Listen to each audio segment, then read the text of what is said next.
वन्दे ब्रह्मपुराधिपम् श्रीसहजानन्दं च मूलाक्षरम् श्रेयस्कारणसत्कुणैकनिलयम् श्रीप्रागजिह्वावत ब्रह्मोपासनधारकं गुरुहरिं यज्ञं तथा योगिनं प्रत्येवं प्रमुखं महन्तमनिशं श्रीजीस्वरूपं मुदा મહિમાનો મહિમા પ્રવચનમાળામાં આજે 28મી ડિસેમ્બર 2024 શનિવારના દિવસે તમામ સંતો હરિભક્તોને મારા સાષ્ટાંગ પ્રણામ. જય સ્વામિનારાયણ. હેપી વચનામૃત દ્વિશતાબ્દી મહોત્સવ. હેપી પ્રમુખ સ્વામી મહારાજ શતાબ્દી મહોત્સવ. ઘણા દિવસોથી આપણે અંત્યનું 21મું વચનામૃત સોનાના દોરોનું સાંભળતા આવ્યા હતા. એની પરમ દિવસે સમાપ્તિ કરી. મહારાજ આપણને સૌને સોનાના દોરા જેવા પરિશુદ્ધ હરિભક્ત બનાવવા માંગે છે. સોનાના દોરા જેવા હરિભક્ત એટલે એકાંતિક ભક્ત. સોનાના દોરા જેવા હરિભક્ત એટલે કે અનન્ય ભક્ત. સોનાના દોરા જેવા હરિભક્ત એટલે ગમે તેવી કસોટી થાય એમાં પણ એ પાર ઉતરે. એમાં ઘણી બધી અદભુત વાતો મહારાજે પોતાના સ્વરૂપની પણ વાત કરી, પોતાના રસ રૂચિ અભિપ્રાયની પણ વાતો કરી. સાધક તરીકે, ભક્ત તરીકે, સાધુ તરીકે પોતાના સાધનાના માર્ગમાં ક્યાં ક્યાં જાણપણું રાખવું જરૂરી છે એની પણ વાતો કરી. એ વચનાવૃત્તિ આપણે સમાપ્તિ કરી. આજે આપણે આગળના વચનાવૃતનો પ્રારંભ કરીએ છીએ. સ્વામિનારાયણ હરે વચનામૃત ગરડા અંત્ય પ્રકરણનું 22મું સખી સખાના ભાવનું. સ્વામિનારાયણ હરે સંવત 1884 ભાદરવા વધી 4ને દિવસ સ્વામી શ્રી સહજાનંદજી મહારાજ શ્રી ગરડા મધ્યે દાદા ખાચરના દરબારમાં આથમણે દ્વાર ઓરડાની ઓસરીએ વિરાજમાન હતા અને સર્વ શ્વેત વસ્ત્ર ધારણ કર્યા હતા અને પાગને વિશે ધોળા પુષ્પના તોરા ઝૂકી રહ્યા હતા અને કંઠને વિશે ધોળા પુષ્પના હાર વિરાજમાન હતા અને પોતાના મુખારવિંદની આગળ પરમહંસ તથા દેશ દેશના હરિભક્તની સભા ભરાઈને બેઠી હતી અને પરમહંસ દુક્કડ સરોદા લઈને પોતાની આગળ વિષ્ણુ પદ ગાવતા હતા. તે સમયમાં શ્રીજી મહારાજ અંતર સન્મુખ દ્રષ્ટિ કરીને વિરાજમાન હતા. ભાદરવા મહિનાના કૃષ્ણ પક્ષની ચતુર્થીના દિવસે દાદા ખાચરના દરબારમાં આથમણા બારના ઓરડાની ઓસરીમાં મહારાજ બિરાજમાન થયા છે અને મહારાજને રીઝવવા માટે અને મહારાજના દર્શન અને વાણીનો લાભ લેવા માટે મહારાજની સન્મુખ દેશ દેશના હરિભક્તો અને સંતો સભામાં બેઠા છે અને સંતો દુક્કડ સરોદા લઈને પોતાની આગળ વિષ્ણુ પદ ગાતા હતા.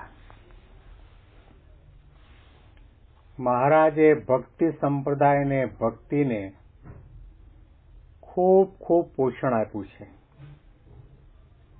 કીર્તન ભક્તિ હોય, ધૂન કરવાની હોય, આરતી કરવાની હોય, દર્શન કરવાના હોય, થાળ કરવાના હોય, ઠાકોરજીને શણગાર સજવાના હોય, એ બધાનો અતિ અપાર મહિમા સંતો હરિભક્તોના હૈયામાં નાખ્યો છે. મહારાજ પોતે સભામાં વિરાજમાન છે ત્યારે પરમહંસોએ દુક્કડ અને સરોદા લઈ અને વિષ્ણુપદ ગાવાની શરૂઆત કરી છે. હવે વિષ્ણુપદ છે એમાં ભગવાનનો મહિમા આવે, ભક્તિનો મહિમા આવે, ભગવાનના સ્વરૂપનો મહિમા આવે, ભગવાનની લીલાનો મહિમા આવે, ભગવાનના ઐશ્વર્ય પ્રતાપનો અને ગુણનો મહિમા આવે, ભગવાને કરેલી લીલા અને ચરિત્રનો પણ મહિમા આવે, ભગવાને કરેલા અલૌકિક કાર્યનો પણ મહિમા આવે. મહારાજને રીઝવવા માટે મહારાજની મૂર્તિનું દર્શન કરતા કરતા, મૂર્તિનું ચહ સુખ લેતા લેતા સંતો આ વાજિંત્રો સાથે વિષ્ણુપદ ગાતા હતા. અને તે વખતે મહારાજ પોતે અંતર સન્મુખ દ્રષ્ટિ કરીને વિરાજમાન હતા. સંત અને ભગવંતની બાહ્ય રીતે કોઈ પણ ક્રિયા છે એ સૌ કોઈને પ્રેરણા મળે, સૌ કોઈને આધ્યાત્મિક માર્ગમાં આગળ વધવા માટેનું પોષણ મળે. અને આપણે ભજન કઈ રીતે કરવું, ભજન કઈ રીતે સાંભળવું, કથા કઈ રીતે કરવી, કથા કઈ રીતે સાંભળવી, દર્શન કઈ રીતે કરવા, એ બધાની પ્રેરણા અને આદેશ ઉપદેશ આપણને ભગવાનના ચેષ્ટા દ્વારા અંતર સન્મુખ કરીને મહારાજ બેઠા છે. અને કીર્તનના શબ્દો અને કીર્તનના શબ્દોની ભીતરમાં રહેલો ભગવાનનો જે મહિમા છે એમાં એમને ડૂબકી મારી છે. આપણને આ ક્રિયા દ્વારા એ સમજાવવા માંગે છે કે સભામાં જઈએ ત્યારે ધૂન ગવાતી હોય કે કીર્તન ભજન ગવાતા હોય તે વખતે આપણે બીજે બાલા મારતા હોઈએ. આપણી દ્રષ્ટિ કે આપણા કાન એ તરફ મંડાયેલા હોતા નથી. કાન ભગવાને આપ્યા છે, પરંતુ કાનનો ઉપયોગ ક્યાં કરવો જોઈએ એનો આપણને ખ્યાલ નથી.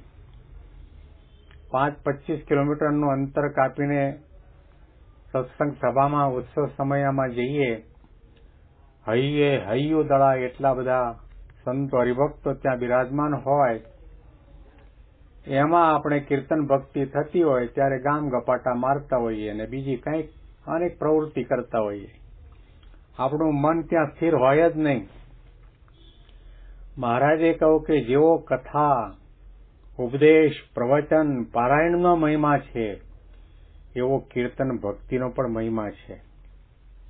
કથાની અંદર ભગવાનનો મહિમા ગવાય છે, ભગવાનના ચરિત્રો ગવાય છે, ભગવાનના ઐશ્વર્ય પ્રતાપ અને સામર્થ્યની વાતો આવે છે. એમાં કીર્તનમાં પણ ભગવાન સંબંધી જ વાતો શબ્દોમાં વણાયેલી હોય છે. એટલા માટે કીર્તન પણ તન્મયતાથી સાંભળવા, આંખો બંધ કરીને સાંભળવા, એકાગ્ર થઈને સાંભળવા, મહિમાથી સાંભળવા, પ્રેમથી, ઉત્સાહથી સાંભળવા. કે મારા કેટલા અહોભાગ્ય કહેવાય કે આવા પરમ પવિત્ર દિવ્ય અલૌકિક અક્ષરધામ તુલ્ય મંદિરમાં આ સભા મંડપમાં બેસીને મને ભજન કીર્તન સાંભળવાનો લાભ મળ્યો. આંખો બંધ કરવી. આંખો બંધ કરવી એટલે કે બહારનું જોવું નહીં. આંખો બંધ કરવી એટલે બીજા વિચારના ચરટોળે ચડવું નહીં. આંખો બંધ કરવી એટલે અંતરદ્રષ્ટિ કરવી કે હું અહીંયા આટલા માઇલથી દૂરથી આવ્યો, શાના માટે આવ્યો છું? ભજન કરવા અને ભજન સાંભળવા, અલૌકિક દિવ્ય લાભ અને ભાથું બાંધવા માટે આવ્યો છું.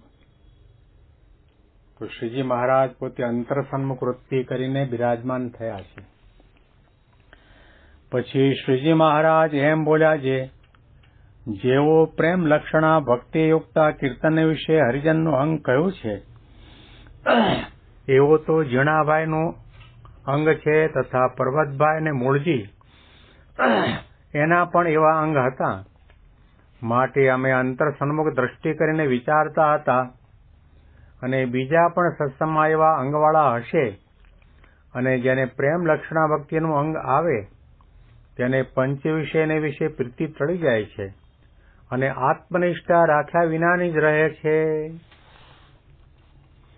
મહારાજે શરૂઆત કરી કે જો આપણે અત્યારે વિષ્ણુપદ સાંભળ્યું, એમાં પ્રેમ લક્ષણા ભક્તિનો મહિમા આવ્યો છે કે ભગવાન પ્રેમને આધીન છે, ભાવને આધીન છે, અને પ્રેમ ઉપર છલ્લો નહીં, કે જે પ્રેમની અંદર દેહાભિમાન ન હોય, દંભ દેખાડો કે કપટ ન હોય, કેવળ ભગવાનને રીઝવવાની ભાવના હોય, એવી પ્રકારનો પ્રેમ જેને અનુરાગ કહેવામાં આવે છે, એવા પ્રેમ સાથે, ભાવ સાથે, ઉત્સાહ સાથે, ઉમંગ સાથે પોતાના ધન્ય ભાગ્ય માનીને આપણે ભક્તિ કરીએ તો એ ભક્તિ પ્રેમ લક્ષણા ભક્તિ છે. અને ભક્તિના નારદ ભક્તિ સૂત્રમાં ભક્તિની વ્યાખ્યા બતાવી, સાતુ પરમ પ્રેમ સ્વરૂપા. એ ભક્તિ છે, પ્રેમ સ્વરૂપ છે. અને એ કીર્તનની અંદર જે હરિભક્તોના ગુણગાન ગાવામાં આવ્યા, એના અનુસંધાનમાં મહારાજે કહ્યું કે એવું અંગ તો જીણાભાઈનું, અને પર્વતભાઈ અને મૂળજી એના પણ એવા અંગ હતા. એટલા માટે અમે અંતર સન્મુખ દ્રષ્ટિ કરીને વિચારતા હતા કે બીજા પણ આ સત્સંગમાં એવા અંગવાળા હશે.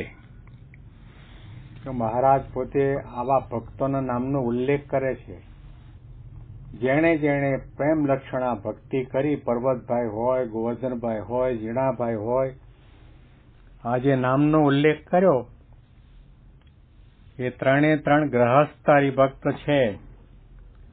મહારાજે ક્યારેય પણ વર્ણને, આશ્રમને મહત્વ નથી આપ્યું. જ્ઞાતિ, જાતિ, કુળ એને પણ મહત્વ નથી આપ્યું. મહારાજે કહ્યું કે ભગવાનને ભજે એ મોટો, ભગવાનને પ્રેમ કરે એ મોટો, ભગવાનની ભક્તિ કરે એનું ઉત્તમ કુળ, અને એના સમાન કોઈ નહીં. તો 500 પરમહંસો હતા, પરંતુ મહારાજે પરમહંસોની સભાની અંદર આ ત્રણ હરિભક્તોના નામના ઉલ્લેખ કર્યા કે પર્વતભાઈ, મૂળજી, આ બધાને પ્રેમ લક્ષણા ભક્તિ. અને અમે આંખો બંધ કરીને તપાસ કરતા હતા અને કહેતા કે બીજા પણ સત્સંગમાં એવા પ્રેમ લક્ષણા ભક્તિના અંગવાળા હરિભક્તોને સંતો છે. અને પછી અતિ મુદ્દાની વાત મહારાજે એ કરી કે જેને એવી પ્રેમ લક્ષણા ભક્તિનું અંગ આવે તેને પંચ વિષયને વિશે પ્રીતિ ટળી જાય છે.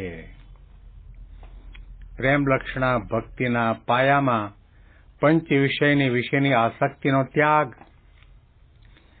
જ્યાં સુધી પંચ વિષયમાં આસક્તિ છે ત્યાં સુધી પ્રેમ લક્ષણા ભક્તિ થતી નથી, ત્યાં સુધી એવો પરિશુદ્ધ ભાવ જાગતો નથી.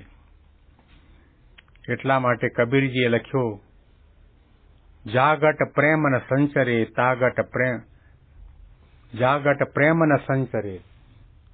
જે ઘટની અંદર, જે શરીરમાં, જે વ્યક્તિના હૈયામાં પ્રેમનો પ્રાદુર્ભાવ ન થાય, તો એવી વ્યક્તિનું શરીર છે એ ઘટને, એ શરીરને સ્મશાન સમાન માનો. પ્રેમ લક્ષણા ભક્તિ માટે તો બધું ત્યાગ કરવું પડે. લોકલાજનો ત્યાગ કરવો પડે, માન મર્યાદાનો ત્યાગ કરવો પડે, આસક્તિ વાસના કામનાનો ત્યાગ કરવો પડે, દેહાભિમાનનો ત્યાગ કરવો પડ્યો. તો લાડુબા, જીવુબા, જમકુબા, રાજબા, પર્વતભાઈ, ગોવર્ધનભાઈ, બ્રહ્માનંદ, મુક્તાનંદ, પ્રેમાનંદ, આ બધા પ્રકારના ભાવોથી પર થઈને ભગવાન સ્વામિનારાયણની પ્રગટની ભક્તિ કરી છે. એવી જ રીતે 5000 વર્ષ પહેલા શ્રી કૃષ્ણ ભગવાન આ પૃથ્વી પર પ્રગટ થયા ત્યારે ગોકુળની ગોપાંગનાઓએ પણ આવી પ્રકારની ભક્તિ કરી. ભગવાનની પાછળ ગાંડા ઘેલા બની ગયા હતા, દેહનું ભાન ભૂલી જતા, અવળ સવળ કપડાં પહેરી બેસતા. ક્યારે બને કે જ્યારે પ્રેમ પરાકાષ્ઠાની ભૂમિકા સુધી પહોંચી જાય પછી કંઈ ખ્યાલ ના આવે. તો એના માટે પંચ વિષય ગૌણ થઈ જાય. ખાવાનું ભૂલી જાય, ઊંઘવાનું ભૂલી જાય, નાવા ધોવાનું ભૂલી જાય અને બાવરા બની જાય. જેવી રીતે વિજ્ઞાનદાસ સ્વામી ગોરધનભાઈ કોઠારીના સગા ભત્રીજા એમણે દીક્ષા લીધા ત્યાર પછી એમનું નામ વિજ્ઞાનદાસ. અને ભગતજી મહારાજના પ્રત્યે એટલો ગુરુભાવ અને એટલું દ્રઢપણે માનતા હતા કે સહજાનંદ સ્વામી મહારાજ ભગતજી મહારાજના અંગો અંગમાં સાક્ષાત બિરાજમાન થઈને રહ્યા છે. વડતાલમાં વિજ્ઞાનદાસ સ્વામી હતા અને આ બાજુ વિજ્ઞાનદાસ સ્વામીને સમાચાર મળ્યા કે ભગતજી મહારાજ અત્યારે ટ્રેન દ્વારા બોરીયાવી સ્ટેશનથી પસાર થવાના છે. સમાચાર મળ્યા અને આ સભા મંડપ તો લગભગ 6-7 ફૂટ ઊંચો છે. ભગતજી મહારાજના દર્શનની એવી તાલાવેલી લાગી કે સભા મંડપમાંથી કૂદકો મારીને માંડ્યા દોડવા. બૂટ ચપ્પલ ન પહેર્યા, પાક પણ ન પહેરી, ગાતરીઓ પણ ન ઓઢ્યો, એટલા બાવરા બનીને બોરીયાવી સ્ટેશને જયારે ટ્રેન આવીને ભગતજી મહારાજના દર્શન થયા ત્યારે સાષ્ટાંગ દંડવત પ્રણામ ફૂટપાથ ઉપર કરવા માંડ્યા. ત્યારે ભગતજીએ કહ્યું, સાધુરામ, તમારું ગાતરીનો પાક ક્યાં છે? આ પ્રેમ લક્ષણા ભક્તિ જયારે જાગે ત્યારે દેહભાન ભૂલી જવાય છે અને પંચ વિષયના સુખનો આપણને વિચાર પણ નથી આવતો.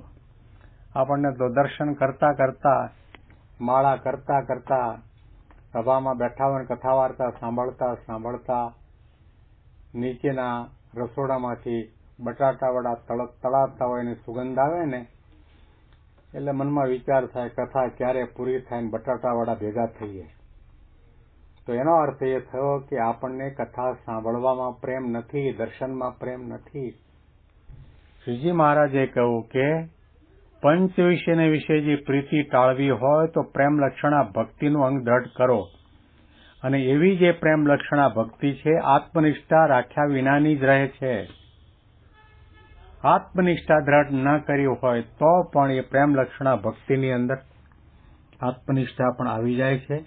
આના અનુસંધાનમાં વિશેષ વાતો આપણે આવતીકાલના પ્રવચનમાં સાંભળીશું. તમામ સંતો હરિભક્તોને મારા સાષ્ટાંગ પ્રણામ. જય સ્વામિનારાયણ.